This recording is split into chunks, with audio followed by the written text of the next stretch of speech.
আবিরের এত বড় সর্বনাশের কথা কেউ যখন ভাবেনি, তখন আমার আর তোমাকে কি বলার থাকতে পারে বলো? বেশ, তুমি কি চাও বলো তো? আমি সারা জীবনে তোমার কাছ থেকে কিচ্ছু চাইনি, কোনো কিছুর প্রত্যাশা করিনি। আজকে আমি যা চাইবো তুমি আমায় দেবে। বলো বলো, দেবে তুমি আমায়? তুমি ওই মেয়েটাকে আমার ছেলের জীবন থেকে সরিয়ে দাও। তুমি ওকে লেখাপড়া শেখাও, ওর পেছনে অনেক টাকা পয়সা খরচ করো, ও যা শিখতে চায় শেখাও। শুধু আমার ছেলের সঙ্গে ওর সব সম্পর্ক ঘুচিয়ে দাও। আমি আর কিচ্ছু চাই না, কিচ্ছু না। একটা মেয়ে হয়ে আরেকটা মেয়ের সিঁদুর মুছে দেওয়ার কথা বলছো? শুধু তুমি কিছু মিথ্যে কথা বলেছিলে বলে মেয়েটার জীবনে একটা সাংঘাতিক সর্বনাশ হয়ে যেতে পারত। তারপরেও তুমি আমার সামনে দাঁড়িয়ে এরকম একটা প্রস্তাব করছো। তুমি জানো এটা কতটা অধর্ম, তুমি জানো এই প্রস্তাবটা করা যায় না। জানি জানি, সব জানি, সব জানি। তোমাদের কাছে যেটা অধর্ম, আমার কাছে সেটা ধর্ম।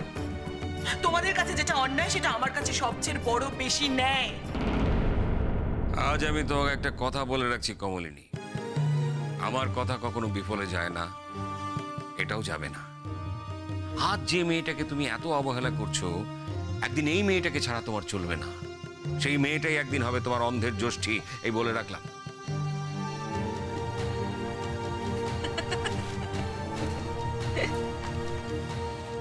হেসো না কমলিনী, হেসো না। সেদিন আমি থাকি বা না থাকি, আমার কথাটা মিলে যাবে। আচ্ছা, তুমি যে তোমার ছেলের বউয়ের জন্য এত স্লোগান দিচ্ছ, এত কিছু করছো, স্কুলে ভর্তি করিয়ে দিয়েছো, নাচ গানও শেখাবে হয়তো, কিন্তু আবিরের ঘরে থাকার ব্যাপারটা নিয়ে তো কিছু বললে না।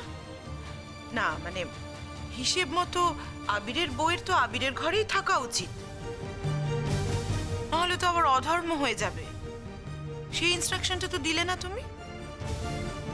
বেচারি বউকে আলাদা শুতে দিচ্ছ। ওর তো আবিরের ঘরেই থাকা উচিত, তাই না বলো? কমলিনী, আমি ভেবেছিলাম তুমি আমার কথা বুঝবে, কিন্তু আমাকে বিদ্রূপ করে যে আরো দূরে সরিয়ে দেবে এটা বুঝতে পারিনি। হ্যাঁ, আবিরের যখন তার বউয়ের সঙ্গে থাকার কথা তখন নিশ্চয়ই থাকবে, তাহলে তুমি এটা কিছুতেই মেনে নেবে না, তাই তো? দেখো, সব ব্যাপারে জোর চলে, কিন্তু মনের ব্যাপারে কোনো জোর চলে না। আমি কি তোমার মনের উপর জোর খাটাতে পারলাম?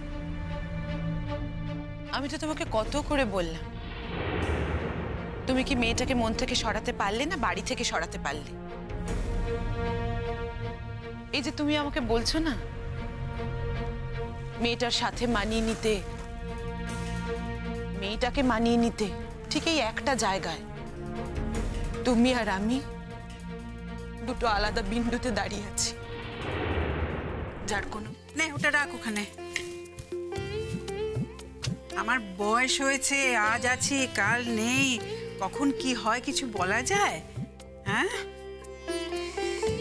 তার চেয়ে নিজের কাজ আগের থেকে নিজে করে যাওয়া ভালো না? নদী, দিঘি, পুপে, আকাশ, আবির, এই তো 5 জন নাতি নাতনি।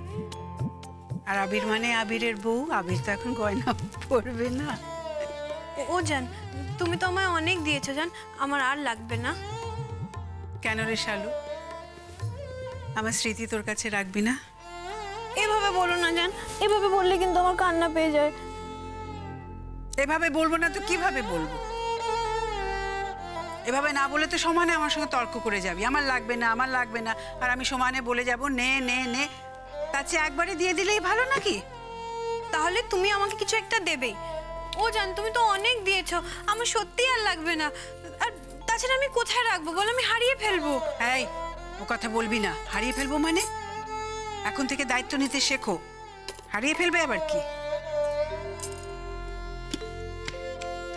এই নে ধর ধর, এগুলো তোর কাছে রাখবি। এই গয়নাগুলো তোর, বুঝেছিস? মা, আপনি কি ব্যস্ত মা? তাঁতিকে খবর দিতে বলেছিলেন, তাঁতি এসেছে। ও এসেছে? আচ্ছা, এক কাজ করো, ওকে বসতে বলো, আমি এখনই আসছি।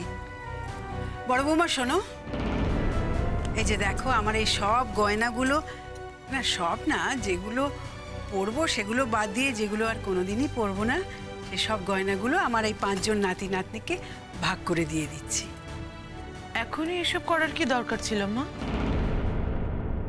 এই দেখো, তুমিও দেখছি শালুকের মতো কথা বলছো। বয়স হয়েছে আমার, কখন কি হয়ে যায়, নিজের কাজগুলো করে না গেলে আমি তো মরে গিয়েও শান্তি পাবো না। দেখো, শালুককে আমি ওর গয়নাগুলো দিয়েছি, আর বাকি জনদের জন্য, মানে নদী, দিঘি, পুপে, আকাশ, ওদের জন্য সব ভাগ করে রাখছি। আকাশের বউয়ের গয়নাগুলো আকাশের মায়ের কাছে দিয়ে দেবো, যখন বউ আসবে ও দিয়ে দেবে, আমি থাকি না থাকি। এর মধ্যে গয়নাগুলো ভাগ করে দিলেন মা? আর ওকে যে গয়নাগুলো দিলেন, ও দায়িত্ব নিয়ে রাখতে পারবে তো? তুমি এগুলো রেখে দাও না মা, আমি জানকে তাই বলছিলাম, এগুলো যদি আমার কাছে থেকে হারিয়ে যায়। এই, তুমি আমাকে একদম মা বলে ডাকবে না, আমার ভালো লাগে না। বারণ করেছো তো একদিন, একটা কথা কতবার বলতে হয় তোমাকে?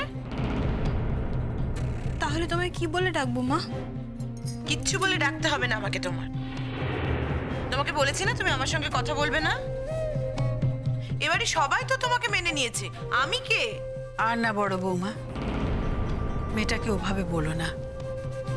তুমি আমার কথার কোনোদিন অবাধ্য হওনি। আমি না তোমাকে বলেছি তুমি নিজের মতো করে ওকে তৈরি করে নেবে, গড়ে পিঠে মানুষ করে দেবে। তুমি পারবে বড় বৌমা, তুমি পারবে। তুমি দেখো, ও তোমার সাথ দেবে। তাহলে কি বলবো মা? তাঁতিকে বসতে বলবো তো? হ্যাঁ হ্যাঁ, একটু বসতে বলো, আমি যাচ্ছি। এই গয়না টয়না গুছিয়ে আলমারি টালমারি বন্ধ করে আমি যাচ্ছি। শালুক, যাও নিজের ঘরে গয়নাগুলো রেখে এসো।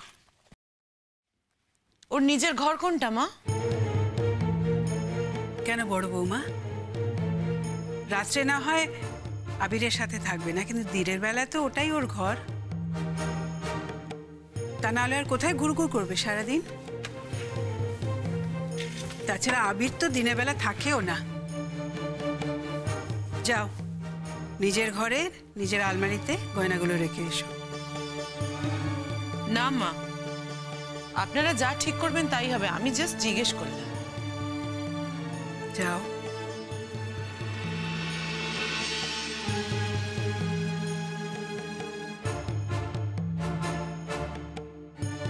যতবার আমি হেরে যাব, ততবার আমি জেতার চেষ্টা করব। আপনারা আমাকে যতই খারাপ ভাবুন, আমার জীবনের শ্রেষ্ঠ উপহার আমার সন্তান। আমি আবিরের জীবনটা কিছুতেই এভাবে নষ্ট হতে দেব না। এই মেয়েটাকে আমি সহ্য করতে পারি না। এই মেয়েটাকে দেখলে আমার সারা শরীর চিড়বিড় করতে থাকে।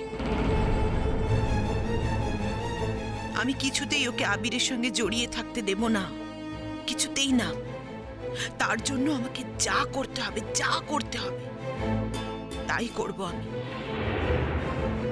আমি জানি না কি করে, কবে চিরকালের জন্য এই বাড়ি থেকে বার করতে পারবো, কিন্তু যতদিন না পারছি ততদিন আমার ভেতরের আগুনটা কিছুতেই নিভবে না। আর এতখানি আগুন বয়ে বেড়ানো কি সোজা কথা?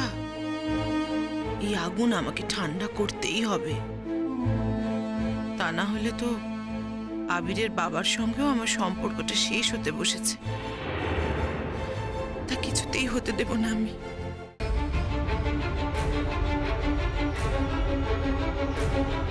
না, আমার ভাগ্যটা ভালোই মনে হচ্ছে, সুটকেসটা খোলাই আছে।